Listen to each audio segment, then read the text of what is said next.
प्राजक्ता's किचनमध्ये आपलं स्वागत आहे. आज ना खूप असं साधं खायची इच्छा होती, कारण काल आलूगोबी मटरचा पराठा केला होता. त्याचा व्हिडिओ मी आपल्या चॅनलला टाकलेला आहे, तुम्ही जाऊन नक्की बघा. पराठे खूप टेस्टी झाले होते. तर आज साधं काय खायचं लगेच डोक्यात विचार आला. वरण भात त्यावर साजूक तूप. ऐकायला किती भारी वाटते ना, खायला तर त्याहून टेस्टी लागते. चला तर मग साधी सोपी पण खायला टेस्टी अशी रेसिपी सुरू करूया. त्याच्यासाठी काही असं जास्तीचे साहित्य लागत नाही. इथे मी 1 वाटी तांदूळ घेतलेला आहे. इथे मी इंद्रायणी तांदूळ घेतलेला आहे. तुम्ही रेग्युलर जो वापरता तो घ्या, काही प्रॉब्लेम नाही. अर्धी वाटी मी इथे तुरीची डाळ घेतलेली आहे. डाळ आणि तांदूळ 3 पाण्याने आपण आता स्वच्छ धुवून घेऊ, म्हणजे याला काय होतं, पावडर लागलेलं असतं की पावडर आपलं निघून जाईल. डाळ आणि तांदूळ मी स्वच्छ धुवून घेतलेले आहे. आता याला आपण कुकरमध्ये टाकू. डाळ आणि तांदूळमध्ये आपण पाणी घालून घेऊ. वरण मला पातळ हवं आहे, त्यामुळे मी पाणी जास्त टाकते.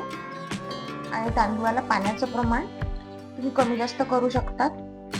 तांदूळ जुना असेल तर तो फुगतो, त्याला पाणी जास्त लागतं. पण हा नवीन तांदूळ आहे, मी आता सांगितलं, त्यामुळे पाणी कमी लागतं. डाळीमध्ये आपण हळद टाकून घेऊ, अर्धा चम्मच मीठ,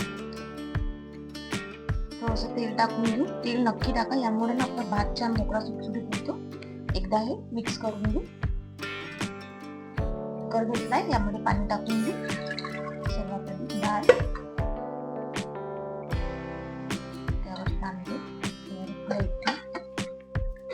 गॅस सुरू करून घेऊ. आणि कुकरचं आपल्याला 3 शिट्ट्या करून घ्यायच्या. बघा, आपलं वरण भात इथे रेडी आहे. कुकर थंड झालाय. आता आपण यातला वरण भात काढून घेऊ. वरण तयार आहे. वरण आपण याला घोटून घेऊ. वरण मध्ये घोटून घेतलाय. वरण भात रेडी आहे. आता गरमागरम सर्व करून घेऊ.